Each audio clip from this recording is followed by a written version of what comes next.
গোপালগঞ্জে হামলায় জড়িতদের ২৪ ঘন্টার মধ্যে গ্রেপ্তারের দাবি জানিয়েছেন এনসিপির আহ্বায়ক নাহিদ ইসলাম। বুধবার রাতে খুলনা প্রেস ক্লাবে আয়োজিত সংবাদ সম্মেলনে তিনি এ দাবি করেন।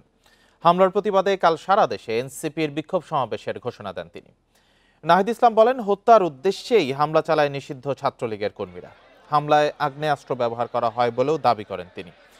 বলেন, স্বৈরাচারীদের আশ্রয়কেন্দ্র হয়ে উঠেছে গোপালগঞ্জ। এ হামলার মাধ্যমে আওয়ামী লীগের কর্মীরা তাদের জঙ্গিবাদী হিসেবে পরিচয় করিয়েছেন বলেও মন্তব্য করেন নাহিদ ইসলাম। তবে এ ঘটনার জেরে এনসিপির জুলাই পদযাত্রা থামবে না বলেও জানান তিনি।